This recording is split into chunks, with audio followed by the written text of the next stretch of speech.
It's time for school days. Hope for moms and dads of school-aged kids. I tell parents, you're like a training wheel on a bike. Your job isn't to make the bike move. Your job is to keep the bike upright. Those of us who are the true educators, we really want to be given the opportunity to educate the whole child. Sometimes we make decisions with our kids on how we think our kids are going to feel in the first 10 minutes versus thinking about 10 months or 10 years. Oftentimes, as parents, I think we want to protect our kids, but I think one of the greatest gifts we can give them is allow them to experience that person. Yeah. Here are your hosts, David and Danita Bailey. Well, good evening and welcome to School Days to Help for Moms and Dads of School-Aged Kids. I'm Danita Bailey. And I'm David Bailey. More than half of American workers are dissatisfied with their jobs. Loyal employees that stay with companies 10, 20, and even 30 years are rare. Many young people graduate lacking a basic understanding of their strengths, values, and purpose in order to make wise decisions about career paths. But our guests today, Greg and Beth Langston, lead students in transformational self-discovery, allowing them to discover their life's purpose and ultimately fulfilling careers. So, when do you think you discovered your purpose? Have you discovered your purpose? Well, I have, I would say it was a journey, because many of you know that, I wanted to be a pilot and, I was on my way to the Air Force Academy. And then I found out senior year that I needed eyeglasses, and that kind of shattered that dream. So, I had to kind of reevaluate what am I going to do with my life. And so as I went back to, came to the University of Pittsburgh and was going through my journey, I began to work with young ladies who got pregnant in high school and needed help tutoring. And I began to realize, I didn't know I was going to be a teacher yet, but I began to realize that I really loved working with students to help them to reach their goals and to get the light bulb on in mathematics. And that's where my love for teaching began. Then I began to teach at my local church, and I realized I had a gift for teaching, but I still had that corporate America itch in me that I thought I had to scratch. And I scratched it, and I got a scab. Then I got a scab. And I realized this is not where I need to be. And so it was a journey, but that's where the seed was planted, and I began to discover what my strengths were. And when I discovered my strengths, I realized that that's really where I need to be in life. And so, doing what I do now, I absolutely love it. Can't imagine myself doing anything else. And what about you, sweetheart? I was hoping you were going to ask me that. You think I was just going to stare at you? I did. Oh, yeah. I was worried that you were. Yeah, that would have been funny. For you. So it definitely has been gradual. I don't think that I had discovered my purpose until I started. You met me? Well, kind of. She was lost and hopeless. That's the story tells. Yes. Yes. No direction. And then I came into her life and just so stupid. Turned her life upside down, y'all. You're welcome. Would you like me to tell the story? Oh, sure. Yeah. Go ahead, So no, it wasn't until I started the foundation, really. And it's funny because when I had the video production company, I would produce different things, but whenever I worked with a church or with a nonprofit and did videos for them, that was when I really felt like I was doing something. And it kind of was the same at the advertising agency. I just realized that doing good was what I wanted to do, not just sell a product. So really, starting the foundation and being able to make change and kind of change the trajectory of kids' lives that really need it. That was when I kind of started to glow on the inside and realized that this was my thing. I think for a lot of people, it's kind of like, now I'm dating myself now, but the old Dunkin' Donuts commercial. Yes. Where they just say, the guy said, time to make the donuts. And he just got to make, and his face was just so sad. And many people, sometimes struggle with finding their direction and purpose. And, even, with younger people, helping them to discover where they're going is, crucial because, we're launching them off into life and, finding their purposes, if you can, that's half the battle, at least half the battle right there. Absolutely. When you know where you're going and not wasting time, there's always a lesson to be learned along the way. But if you can kind of hone that in and get direction, that can be a game changer. And so we're going to dive into that today. Yeah, but before we go any further, let me just say that it does take a village. If you hear a great parenting tip or nugget of advice, share it with your parent friends. Facebook it, Instagram it, tweet it, link it in, and add the hashtag School Days Show or hashtag I am School Days. And remember, sharing is caring. Hit the share button and send this episode while you're watching it to some friends. And last, we always want you to be a part of the show. So if you're listening with us live on Facebook, feel free to put questions in the chat box and we'll do our very best to get to you as soon as we can. So without further ado, let's introduce our guests. Greg and Beth Langston are the co-founders of the College Flight Plan, which was established to empower students to master their self-discovery, allowing them to successfully activate their life's purpose. With a combined 20 years of experience in the education field and executive leadership, they have mentored hundreds of students and young professionals, and their courses providing training, coaching, and expert advice to enable students to establish clarity, confidence, and control over their future. So welcome, Langstons. Well, thank you. It's great to be here. We're glad to be here. And we love your story, by the way. Yes. The intro, that was great. Oh, thank you. All right, well, let's get started. First, I'd love to know, why do you think it's so common for people to be unhappy with their choice of career? I believe it is because they haven't done the self-discovery that they need to do. And as a result, you have over 70% of the people that are doing their jobs are unhappy. And that could have been avoided if they just would have done a little bit of work in self-discovery, trying to figure out what it is that they're passionate about. And an interesting study was done that says that 87% of people between the ages of 16 and 29 have no purpose or meaning, which is pretty sad. Wow. What was the percent again? 87%.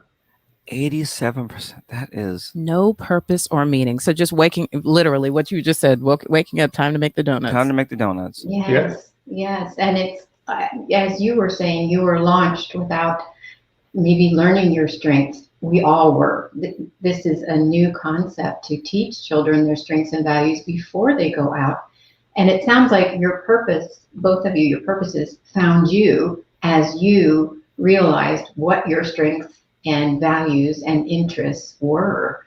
And so we're trying to reverse that and help kids at a younger age to discover all that, to figure out their strengths and their weaknesses and what they're passionate about and what they're naturally gifted to do, so that they can choose a profession that will be fulfilling to them. And in some cases that will include college. And in other cases, it won't include college. Mm-hmm. But if you make that decision not to include college, which in some families is a real problem, but if you choose and you want to be a pipe fitter or a welder or do something else that does not involve college, you can make a fantastic living and not incur the debt. There are many great professions. Absolutely. Mm-hmm. Some making a lot more money than, those of us that have gone to college. Well, interestingly enough, only 29% of those that graduate with an undergrad degree are actually doing the work that they studied in college. Yep, I believe that. What kind of started you guys on this journey? Well, we started with our own children. They were our guinea pigs. They were our guinea pigs. And so we raised our kids overseas. By the time our son was 13, he had been to 12 different schools in 5 different countries. So it was a great experience. We loved it as a family. We loved it. They learned foreign language. I learned foreign language myself. And then we all gained a great appreciation for other cultures. Like when they were in Singapore, the Singapore American School has 76 nationalities represented in K through 12. Wow. So that's an education in itself, and it was very fulfilling for all of us. And as an educator, I have a degree in education from Purdue University, and Greg has a degree in international business from Purdue. So as an educator, I was very involved in all their schooling as we transitioned to these different countries, whether it was Australia on a different school year, so we had to homeschool for part of the year. But just one second. Australia has the ugliest uniforms for school kids on the planet. I mean, it's like turn of the century Soviet prison garb. I mean, it was just horrible. Yes, it was, but they had to wear it. So we always said, you are a guest in this country and you abide by the rules and never say, in America, we do it this way. You know, nobody cares. But sometimes, like when we were in Mexico, they were the only English speakers in their whole school. So they would come home at night and we'd have the Spanish-English dictionary in one hand and their homework in the other. And we would plow through for 2 to 4 hours every night, just trying to translate what they were supposed to be doing. But they did it. You know, kids can do a lot more than we think they can. They're very resilient and they're very capable. So you guys weren't using Google? You weren't using Google Translate? No, we didn't have that back then. Didn't exist at the time. Oh gosh. But so we knew we wanted to get back to the States by the time they were, especially in the beginning of high school, because we wanted to prepare them early for that college application process. I don't know, we just assumed, even though it's gotten a lot more time that is needed for preparation now, but back then we knew we needed to give them opportunities for self-discovery, for internships, or however they could get hands-on, you know, knowledge of what they thought they were interested in doing. So we were really disappointed when we got back here. And because it didn't exist. It didn't exist. And Greg, on the other hand, as an executive, he had, you know, he was provided with hours of executive training and coaching to equip him with all these great skills to help with his leadership skills, help him to be a team player, and improved his performance in all areas. And he kept saying, why did I have to wait 20 years to learn all this about myself? And why isn't somebody teaching this to high schoolers right now? And so with his executive background, my education background, we put our superpowers together and we developed a workshop. We developed tools to give to kids in these workshops to help them learn more about their gifts and the self-awareness. And so it's worked with our kids. They were guinea pigs. And it worked really well. We didn't ruin them. That's right. And then we started to branch out to their friends and then workshops in the area. And now with COVID, we've put it all online. So hopefully we can reach more kids with this vital information. All right. So bring your purpose. Sorry, we lost you. We lost you there for a second. Are we there? Yeah, we're here, but we lost you for a second. Okay, ask the let me question ask it again. So what is the difference between choosing a career path and discovering your purpose? Good question. I believe it's a sequential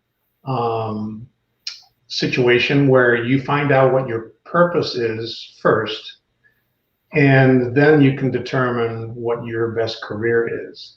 I think that the way we've developed the program, you first start with your values and your goals and your strengths and your weaknesses, and then you can progress to developing your passion, your purpose, and then after that, eventually you get to the point as you go through the self-discovery to say, you know what, I should do this as a profession.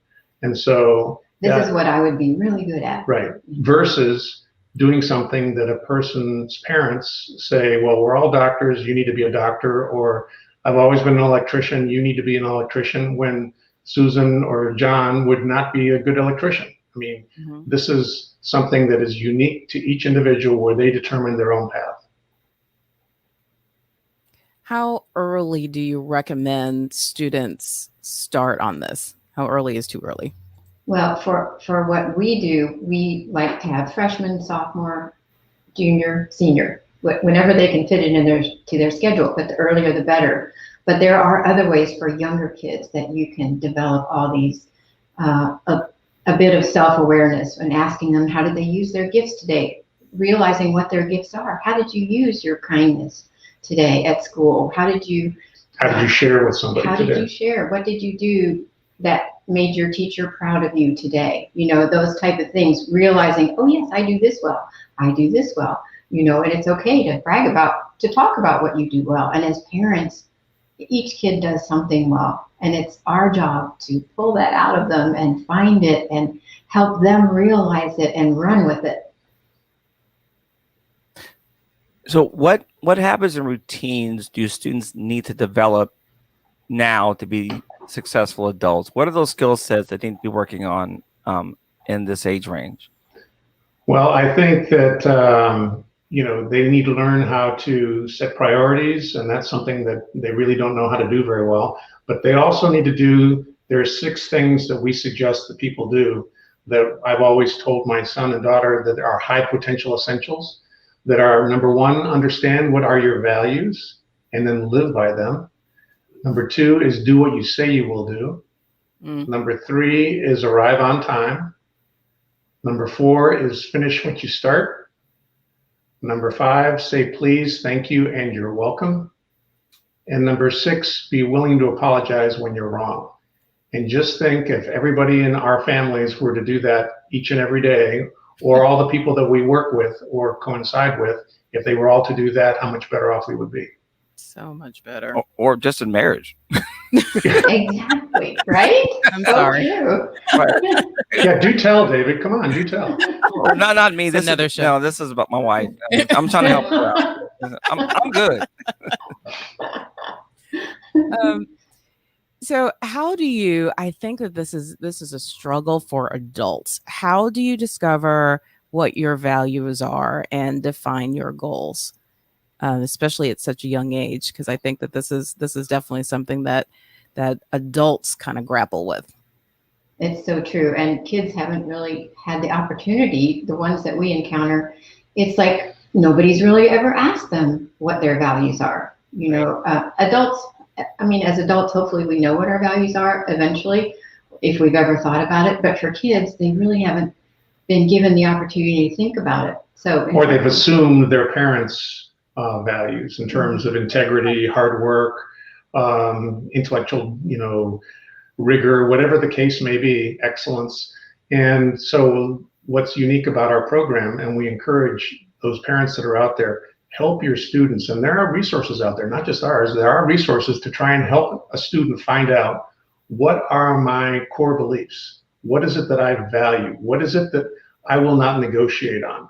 Because if I can explain to your audience, the way we built our process is it's much like a tree. If you look at a cutaway of a tree and you see the root system, a deep root system on a big oak tree, those roots go down into the ground. Those are holding up that tree, and the purpose, which is the trunk of the tree, and the branches and the branches and the goals would be equivalent to the goals and objectives that we set up in our program.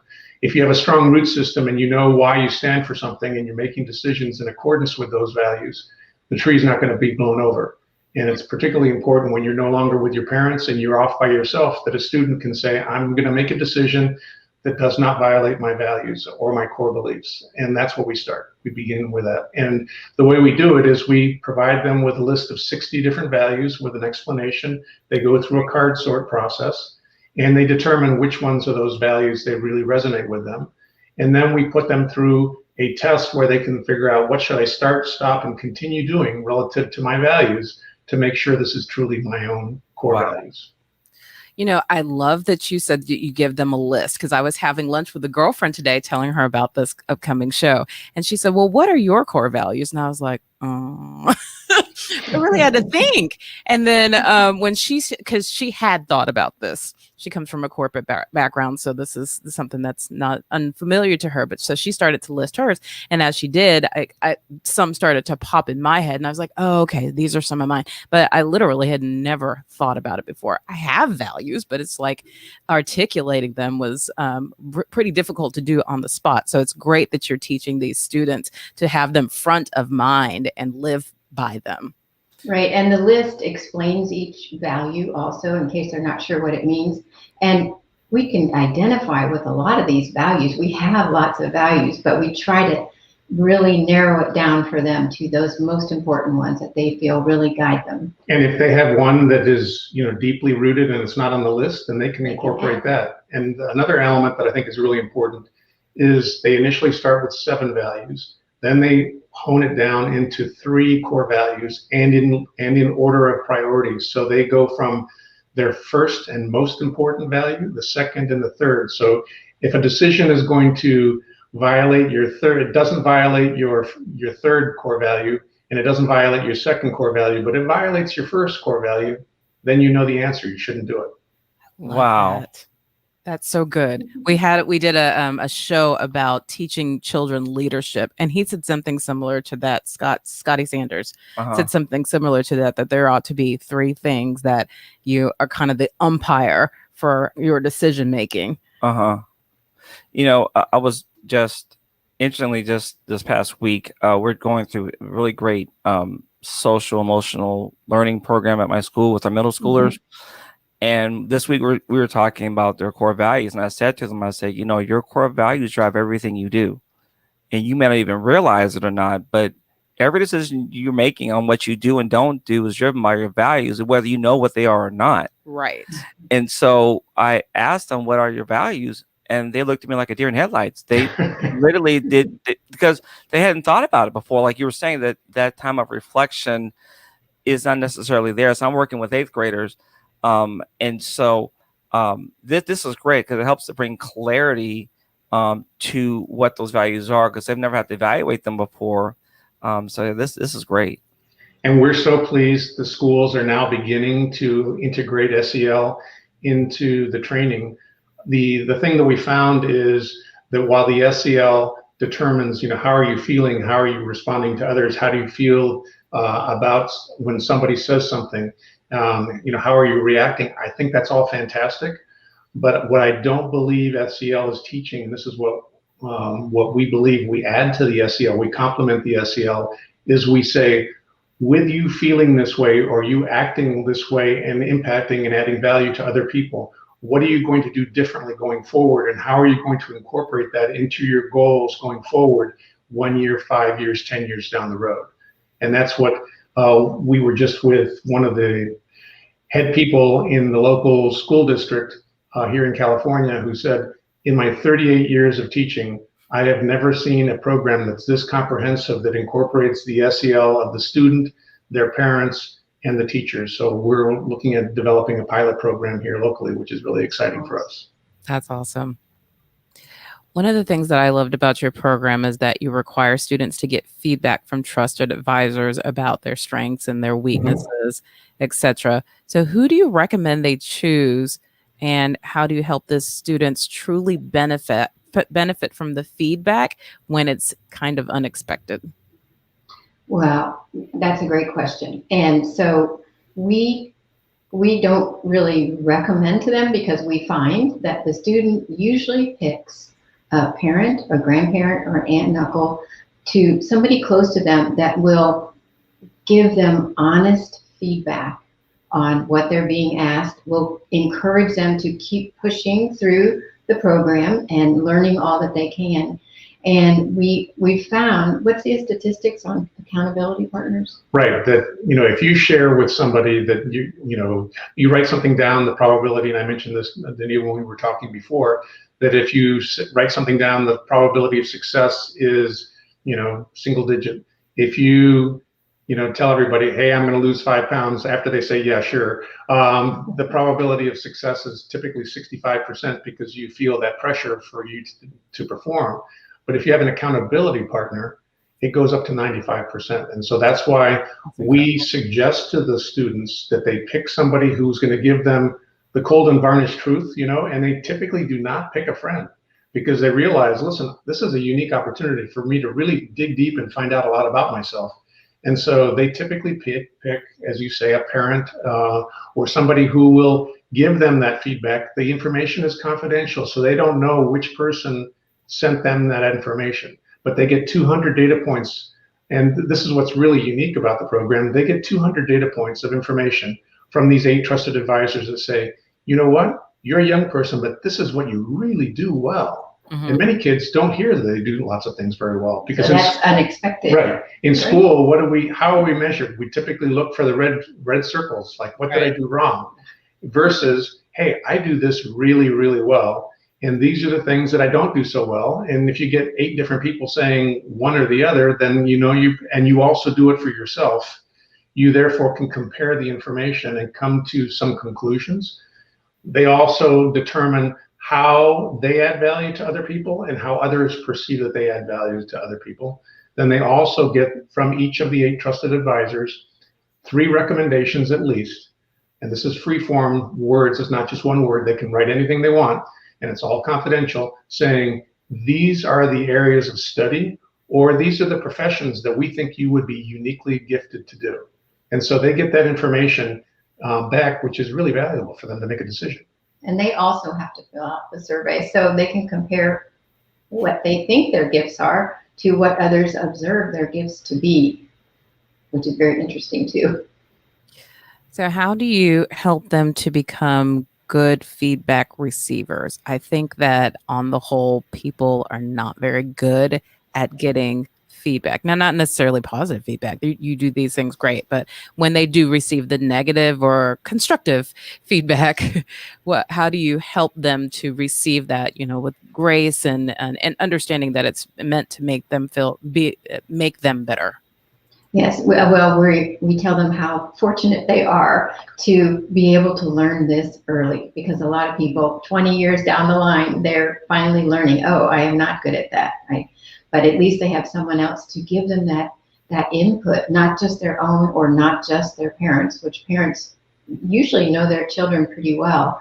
But we tell them, you're the one who's going to benefit from this. Take it with a grain of salt, and not everything might not apply. That's the other thing. It's not the be all and end all what everybody else says, because only you know what's inside you too. So we try to come alongside, encourage them, and let them know this is for your own good, and this is how it starts. And what we find at the beginning, and this is normal, the student says, oh, mom and dad, or grandma or grandpa, you put me in this course, it's just 12 hours long. Is this just another not thing? In one sitting. Yeah, it's not in one sitting. By the way, for all of you listening, each of the videos and each of the courses, the components are on average 2.5 minutes, the video and the interface. So you break down the elephant into very, very small pieces that they then build. And we purposely, with a workbook, interactive workbook, it's all mobile optimized.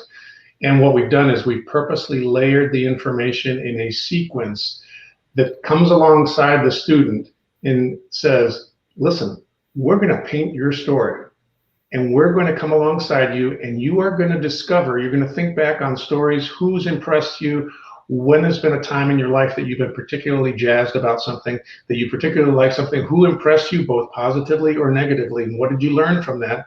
And we're going to capture that information, because we're going to write your own story, not anybody else's, not your mom's, not your dad's, not anybody else's, but your own story. And where they may at the beginning say, well, what is this? Very quickly they say, wow, I'm really learning some great stuff about myself, and I'm really good at doing this, and how can I build off of that? Yeah, I want to share just real quick a parallel story. So when I was in high school, I ran track, and coming up in middle school, I ran the sprints, the shorter distance, the 100 to 200, maybe the 400 every now and then. So I knew I was a sprinter going into high school. But then my track and field coach said to me, he said, "You're not a sprinter." And I said, "Excuse me? What do you mean I'm not a sprinter?" He said, "You're a middle distance runner." And he moved me out of the sprints into the middle distances, to 400 to 800, the mile.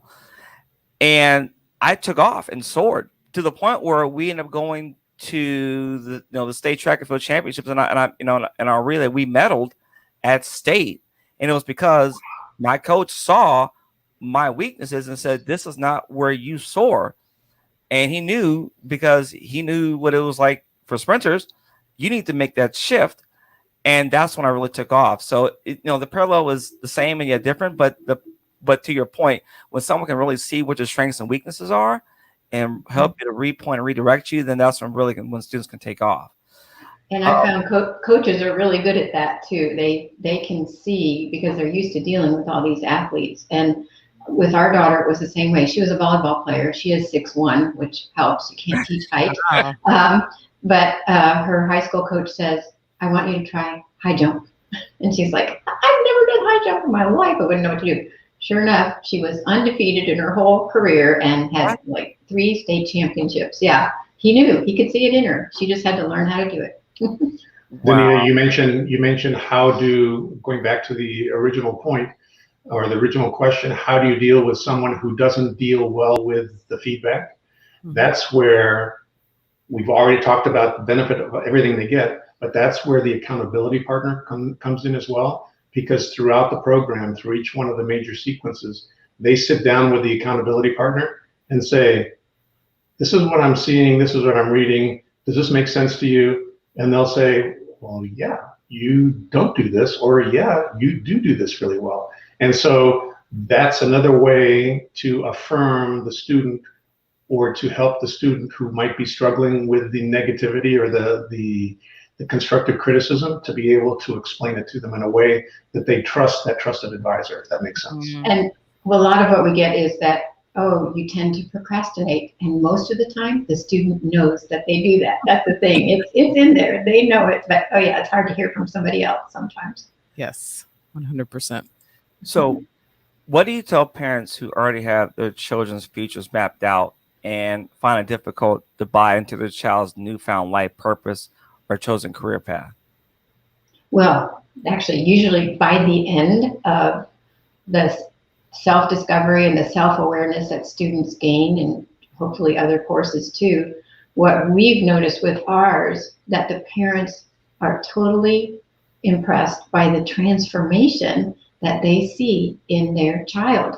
They see this clarity this newfound clarity in knowing their values and their strengths and their weaknesses and their purpose and what they're going to study, hopefully, or what career they're going to choose. And they love the confidence that their student can now clearly articulate what makes them different, how they are unique in the world, and they're going to use that in their college application process or in their essays that they're writing for those colleges or in job interviews. And then they also see this wonderful sense of control in that their child feels they have a little bit more control over their future because they have actionable plans and goals.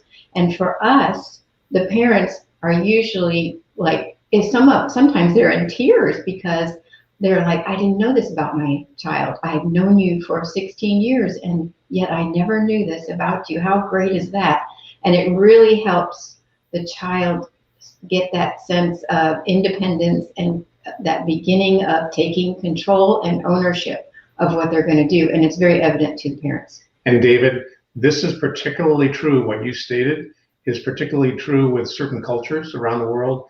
Don't eat the Indians, as an example, Albanians, and so on and so forth, where the patriarch or the matriarch says, you're going to do this, and the student is expected to do that. And what we found is even in those situations, the student, what they do with our program is after they go through it, instead of having the parents say, well, what did you learn in this program? And they just kind of go, or it was good, it was fine. What they have to do, part and parcel, is they have to present to their parents a 14-page document that basically says, Mom and Dad, these are my values and this is why they're important. These are my strengths as identified 200 data points by you and 7 other trusted advisors. This is how I instinctively problem solve. This is my purpose statement. These are my lifetime goals in the areas of health, wealth, wisdom, and relationships. These are my 5-year goals. These are my 1-year goals in each one of those. And based upon what I've just learned about that and what I want to do, these are bad habits that I'm currently doing. The 2, which 95%, more than 97% actually come back and say, I have too much social media. Not all social media is bad, but a lot of the social media is bad, and I don't get enough sleep. Now, these are the majors that I'm going to study. And this is my elevator speech. And they have a memorized 1 minute, 150-word speech that they say, Mom and Dad, this is what makes me unique and this is why I'm special. And this is how I'm developing a growth mindset. We go into all that. This is how I'm going to interview for my jobs. This is how I'm going to organize my life. We teach them about priorities and things like that we all need. Right? And it's kind of a drop the mic moment where the parents look at each other like, what did you do with my kid? So for those parents who are listening that have not gone through a program, which is pretty much all of our audience or most of our audience, what would you say to them when they really have an idea about, I know my kid, this is the path that I think that my kids should go down, or they just kind of, like you were saying, culturally have a career kind of mapped out for your kid. So what would you say to those parents about allowing their children to kind of discover their own way? Well, what I would say is, after that first conversation, if that's not sufficient, what I would ask them to say is, listen, can we go through your workbook? Because it's a 56-page workbook that they go through where they are highlighting the stories that impact their life, the instances that they had with their mom and dad or a relative, how they were impacted both positively or negatively. And they basically walk through the layering of the insights that they gain all the way through that program, and they present where they're coming from. And we found that parents typically say, you've really thought this thing out. And while we've all been doctors, and that's what we do in our family, you clearly don't want to be a doctor, and you would make a great architect like you want to, and so therefore we support you in doing that. Now, there may be some parents who don't want you to go to college, but for different reasons, like you have that one situation with a young poor boy. Oh, yes. Well, that's because I found a lot of parents can get in the way of the progress of their children because of their own fears and needs. And what would you say to those parents? Well, I've tried sometimes. Sometimes they're hard to reach, and then they just go away when they don't want to hear. I try to be very honest when I see, a flag go up. But I can only do so much in certain situations, and they all haven't gone through maybe the discovery process. I also help with the essay editing, and when I'm pulling that out of the kids, then the parents sometimes want to be overly involved, and I explain to them that it has to be the student who does the work so they can take ownership and feel proud of it and know that they earned this spot at this university or whatever's happening. Because a lot of for me, I wouldn't say gone through the process, we don't have many parents that do that at all. They're correct. Usually, that we hear about anyway. They don't say it to our face if they do feel that way. They're usually pretty jazzed about it and wishing we would do this same course for adults. For parents, right? Yeah. Could you? We do young adults. We do young adults, but parents, that's our next thing to start. We're going to do it for parents now. Mm-hmm. Whole family. Yeah, it would be a great thing.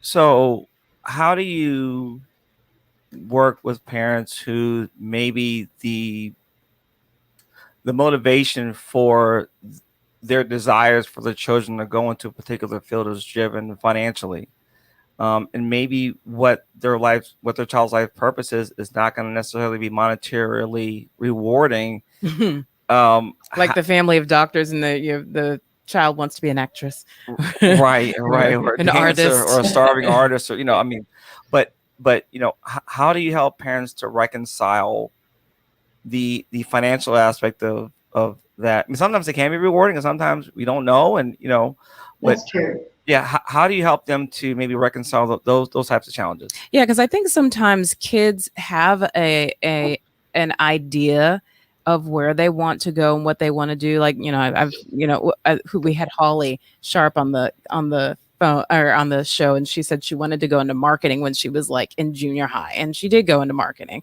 And so even if they have not thought through and they haven't gone through your program, and they just kind of have an inkling, I think I'm born for the stage or whatever, how do you talk to parents about just accepting that and allowing them to do that?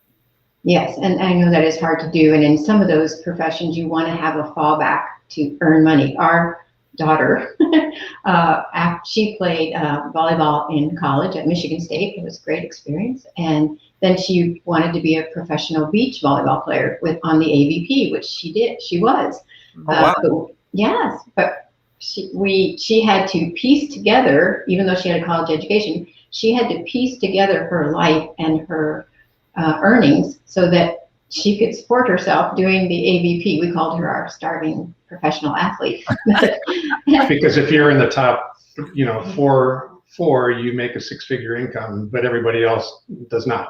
And Yes. so, And she could piece it together, and she did. And then the tour went bankrupt finally, and so now she's a medical device sales rep, which they love. Companies love to hire former professional athletes or college athletes because of their dedication and their work ethic and their competitiveness and all those things. So we work with a lot of athletes. something else I would say is parents should allow students early to figure out and explore what are their interests. Our son, for example, said, I want to be Steven Spielberg, and I want to do film. And we said, okay. And so we gave him every opportunity to do film. And at the time, you guys remember the Blair Witch Project? Of course. And so I said, now, Brad, let's think about this. You're going to go and you're going to study for 4 years or what have you. And somebody comes along with a handheld camera in today's day and age, a GoPro, who has a really creative idea, and all of a sudden is going to crush you with all the training that you have. You probably want to have something with a few more barriers to entry, than do that. And so he thought about that for a while, and he goes, yeah, that's probably not a good idea. So then he wanted to be a doctor. Yes, he thought he wanted to go into the medical field and be a surgeon. And so he used his connections, and he was able to intern or just ride along with a neurosurgeon and a cardiovascular surgeon in their operating rooms to see what really is going on. And at the end of that summer, he said, this is not at all what I want to do. And he ended up in the financial field.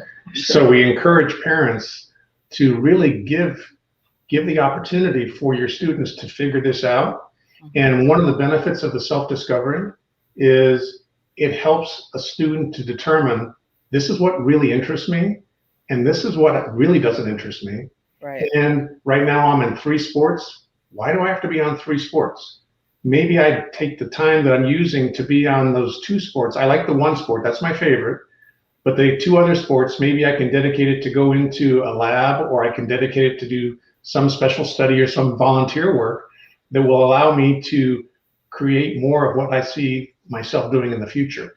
And that's where the self-discovery has the benefit of delayering, taking things off their plate, because I say this a lot, but by the time they're seniors, they're running around with hair on fire, and the whole family's up, the whole family's going crazy. And with a self-discovery and a plan, the student now has a sense of control of saying, this is what I want to go do, and this is what I don't want to go do. And you can start freshman year of high school, approach companies. The student can go proactively promote himself to these companies, say, look, I'd just like to get some experience, see what it's like. Can I ride along with you for a week or whatever it is? And they are so willing to assist these kids. And I'll go one step further. They say, well, we're not hiring anybody. They say, fine, don't pay me. Right. And they're going to go, what, you're going to do this just to learn? Yes, sir.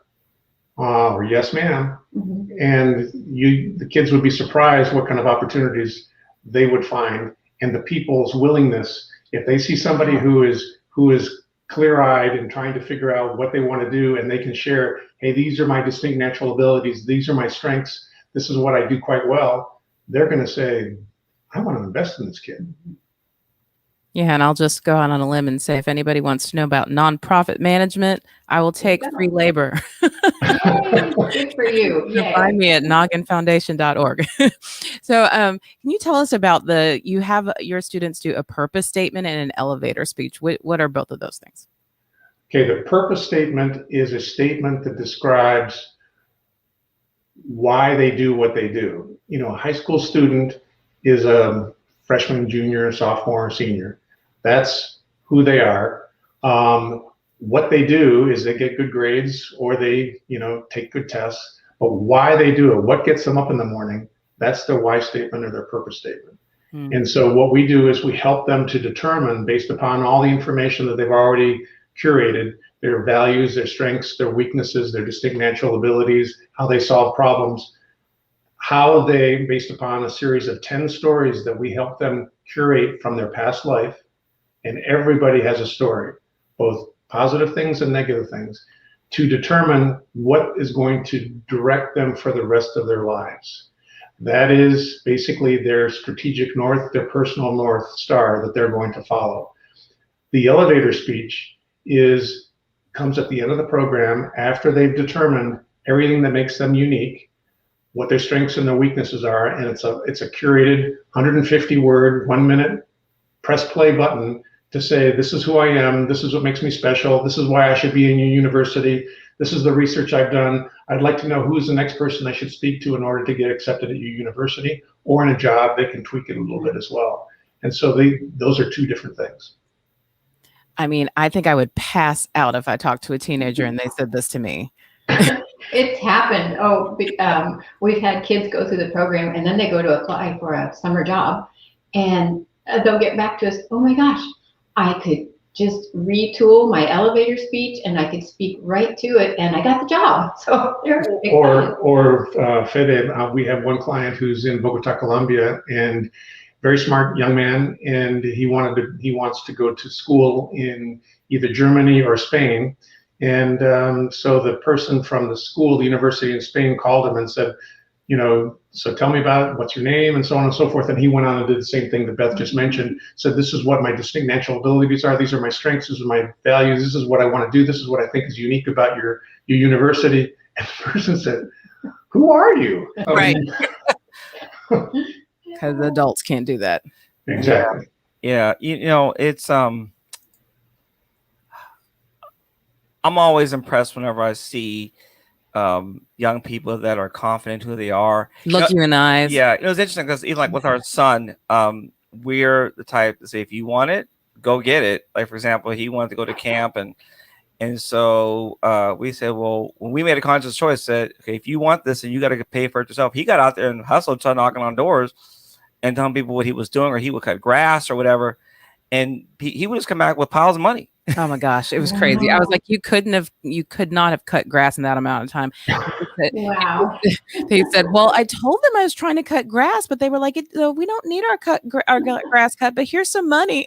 Like, oh, I love that. They loved his attitude. Point. I want you to work. Right. But I think that adults, like you said, adults are impressed when kids are sure of themselves and they're reaching out for help, that people love to help people who want to be helped. Yes. And so having that sense of direction, I think, is very, very, very critical. One of the things I say with my students all the time is I say, look, you may or may not know necessarily what you're going to do with your life yet. And it is going to be a discovery process. However, there are skills and your character that you're building right now is going to prepare you, so when that door opens up, that you're ready to walk through it. And so you may or may not remember all the facts you learned in a particular subject, but if you learn how to become disciplined and focused, and to learn how to develop the habit of studying and developing research and planning and organizing and all those things, no matter what field you go into, these are skill sets you're going to need to carry for the rest of your life. It's sometimes it's a journey to help them to get there, especially because I work with advanced mathematics students, and they they think they're God's gift to math, and I have to humble them a little bit. But it's learning those things, and I would even say, just reflecting on my own life, I didn't know I was going to become a mathematics teacher, but it's early on is when I began to discover I got really good at math, and so as I developed my skills, that led to me getting to my major, which is a quantitative major, economics and business undergrad, which led to me tutoring kids in mathematics, which led to me going to the corporate world where I had to use my mathematical skills. So like my world has been based in mathematics, but if you'd have told me, early on, I'm going to be a mathematics teacher, I would have looked at you like, really? But it's because of me developing those skill sets that I needed to get to where I am today. That's so true. That's so true. We try to teach our kids that it's progress, not perfection. You're always, what's the perfection? Oh, I think perfection is a mental construct that's not real, and it's harmful. And I mentioned earlier that there are good parts of social media, but there are also negative parts of social media. And you have these people with curated pictures and so on and so forth about their perfect life and so forth. That's not real, and that's not healthy. And young people are spending too much time on the negative social media, and rather than measuring themselves against yesterday's progress. And what we do is we teach them to focus on 4 success elements: health, wealth, wisdom, and relationships.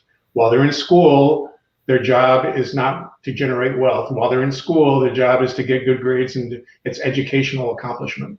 And so what we do is we say, okay, what have you done today versus yesterday to get better than you were? And so that's finite, that's specific. It's not like the horizon, which is another mental construct, that the closer you get to the horizon when you're in an airplane, it keeps going away and you never get to it. And so one other thing that we found is that, scientifically, many people, when they're watching social media, their mind just kind of slips into neutral, and they're just not thinking, they're not really reacting, they're just kind of absorbing this information, and that provides an opportunity for more anxiety and more distraction. And we believe that by having purposeful action and setting up these goals and these specific things and limits, that doesn't mean you don't have any social media. You don't have to bring it to 0, but you need to recognize, this is probably not a good idea. And as Beth said earlier, young people know when they might be doing something that's not really good for them. Mm-hmm. Yeah. I would love to know how, in your experience, how having a strong sense of self impacts the students that you've worked with academically. Oh, wow. Having that strong sense of self is key, because having a healthy self-awareness promotes emotional wellness and self-esteem, and it provides students with that insight into who they are and why they react like they do, and gives them a direction for, self-improvement, which we're all looking to hope that they will seek the self-improvement that they know they need. And that could be in their academics, but usually students who are self-aware do better in their academics because they know their strengths and they know where they need to work harder to deal with their weaknesses. So, but by knowing all those personal traits, you know how your actions affect others, and that's a very healthy thing in your classroom, even with your teachers. I don't know if you've experienced this, David, but when we lived overseas, the kids learned Spanish and they became fluent in Spanish. We moved back to the States, to Memphis, Tennessee, and the Spanish teacher at their school had a German name. So we were like, oh gosh, okay. We told our son, never correct your teacher in Spanish at all, because he was aware that if I correct my teacher, it won't go well. He will leave a mark. His own self-awareness was that firm, so he didn't. I think he liked to show off his Spanish a little bit too much, though. So, but he learned. I would also add to that not only does that self-understanding translate into doing better at school, but it also translates into dollars and cents, because 40% of college graduates graduate in 4 years. Only 40%. Yeah. 60% of them are graduating in 6 years. And that's in 6 years. And 60% are changing majors at least 3 times. Okay? Because they don't know what they want to do. 6 years. Exactly. And so if you look at on the low end of the school, all in, if you're in state, it's $30,000. Private's about $50,000, and Ivies are $80,000, and you're in there for an extra 2 years. That can be an extra $80,000 to $160,000. That if you are not clear on who you are and what you're doing and what you should study and getting good grades and so forth, you're going to spend that extra money. If your parents are going to be paying for it, that's still not acceptable. Mm-hmm. And if you're going to assume that as part of debt, that's terrible. The other thing is, because it puts a tremendous weight on you being able to graduate, to be able to graduate and pay off that debt as well as your job. But even worse than that is if somebody goes to those schools and drops out after 2 years and has $100,000 worth of debt, it's really tough for them to pay for their living expenses plus the college debt, which is not pardoned. And current student debt is $1.7 trillion. Oh, gosh. And the universities aren't doing anything to alleviate this because the tuitions are going higher. Yeah. They should be giving back some of this. So listeners, parents, help your students get the self-discovery, because it will turn into dollars and cents. Plus, they will position themselves into a profession, a core study area that they're passionate about. One of the reasons we call it the college flight plan is we want them to take flight and go into college or go into their profession. We don't want them to fly back into our basements. We don't want them to fly back. In Houston, you don't have basements, right? You don't think you have basements. No, we do not have basements. You don't want them to fly back into the living room. You want them to go on and go forth and prosper, right? Yes, yeah. And I would also think that, the whole self-discovery thing is very instrumental in helping them to be more accepting of the things that they don't do well, because they realize that that doesn't define them. I have all these great things that I'm able to do, and I know who I am, so I can just easily work on these other things, and doesn't make me a bad person or whatever. Right. They have confidence in what they can do, or what they will be able to do if they try hard enough. Sure. And one thing we'd say is, as much as we love the teachers and the counselors in the schools, there are too many students for every guidance counselor. Yes. There are, on average, 424 students in the United States per college counselor. And they recommend 220 per counselor. And here in California, we have 900 per college counselor. Oh my insane. gosh. So they can't possibly do it all. They don't have enough hours in the day, So we recommend that the parents and the students be proactive in seeking the help that they need in different areas. Yeah, I think that what you just said is so key, because I think that we parents think that they're just going to get it through osmosis at the school. All of these things are just going to be taken care of. Sending them to a good school or whatever. And so they're going to be guided, and all of this is going to happen. But the truth of the matter is, not only is the ratio terrible, and it's really terrible in California, but it's terrible. But then the time that the counselors are spending is more so along the lines of mental health and other things, especially in the middle of a pandemic. We've got so many things going on. Yes. So, whether or not you get to the right college or, other things like that kind of probably go down on the totem pole when it comes to, when we're considering mental health and wellness and things like that. Absolutely. Definitely. Also, unfortunately, just the reality is, as teachers, that I always try to invest more in them than just the X's and O's of the mathematics, but to help them learn life lessons. But that for teachers, a lot of times it is, the pressure we have to perform with these kids and get those numbers, get those scores, get the state test score. That's everything's driven by, that. And so sometimes teachers don't necessarily have the time to invest in those other aspects of their lives the way they want to, because we got to keep those test scores up. I mean, that's just the reality of it. Yes. And so, sometimes teachers can, and I know some that do, but many times teachers feel the pressure of performing on that realm, but not discovering that kids are more than just a test. Kids are more than just an exam and homework and grading and those types of things that we do as teachers as well. So. Well, your students are fortunate to have you saying that you're more than just the X's and O. And I think that most teachers are like that, but there are some teachers that really, I had one senior executive in the local school organization said that some people just are not well suited to teach SEL. They are a biology teacher or they're a chemistry teacher, and they don't have a soft spot of their body. They don't know how to communicate in that way. They can communicate intellectually about their chemistry and so forth, but they really don't have that EQ that you obviously have, David. And they have a tremendous IQ, but not the EQ, and are not able to connect with their students. And so that's one of the benefits of the self-discovery and the parents being involved, is that you just kind of come alongside the student. It doesn't have to happen, in 24 hours, but just start the freshman year and start exploring. Go to a local university, even though the student is not interested in going to that school, and just walking around the campus if there's one in the city, and say, I'd like to interview somebody in a college advisor and see what you're looking for, and do it as practice. These are some of the things that can be done. All right. Well, unfortunately, we are out of time, but this was a great conversation. I'm so glad we got connected and we're able to do this today. We are too. Thanks so much for having us. Absolutely. So if our listeners want to go through your program, how will we find you? Well, they can go to collegeflightplan.com, collegeflightplan.com. If they want to see something specifically with either or communicate directly with Beth or myself, they can go to Beth at collegeflightplan.com or Greg at collegeflightplan.com. Happy to answer any questions that you might have.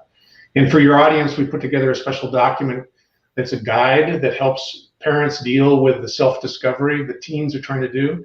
And it has specific information, includes statistics that they can use, top 5 early actions that they can use that lead to college success, free assessments, ACT, SAT prep.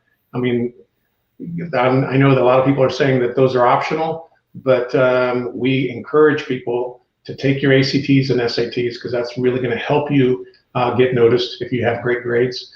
There's scholarship resources as well, and that information is at collegeflightplan.com/guide. All right. And we will have that information on our website so you can easily find it.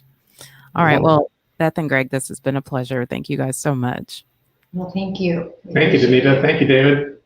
Absolutely. Well, Noggin Educational Foundation is the premier sponsor of school days, so we always want to let you know what's going on with Noggin. So this Thursday is North Texas Giving Day. North Texas Giving Day is an 18-hour online giving event created to support North Texas nonprofits. Noggin uses this fundraiser to raise money for our free tutoring and special education advocacy programs. So please support our vision to close the achievement gap by giving a donation of any kind, anytime now between now and 11:59 p.m. on September 23rd. And you can find out more about Noggin and North Texas Giving Day at nogginfoundation.org. Also, parents, report cards are coming out soon. If you're realizing that your child needs any help with their academics, please keep yours truly in mind for Noggin Educational Coaching. That's the educational coaching arm of Noggin. And you can, we help with discovering what their learning styles are and then developing a game plan on how to study, like how to actually be a student, especially now in the pandemic. These skills are going to be absolutely critical. So if you'd like to find out more about that, you can reach out to me at David at Noggin, Noggin, education.com. And I'd be more than happy to talk to you and help create a plan to help your child get on the right path. All right. And your information is also on our website. So as always, head to our website, schooldaysedshow.com, for more information about all that we're doing and the resources mentioned on school days. And remember, you don't ever have to miss a show. Find us on Spotify, Apple Podcasts, Pandora, Amazon Music, iHeartRadio, Audible, and pretty much anywhere you listen to your favorite podcasts. And don't forget to follow us on Facebook, Instagram, and Twitter at Noggin Foundation. That's Noggin. And last but not least, we always want to end our show by saying that David and I are parenting by grace. We depend on God to give us the wisdom and strength that we need to raise our kids into flourishing adults. And if you would like to know more about that, please feel free to email us at info@schooldaysshow.com. Have a great week and stay safe.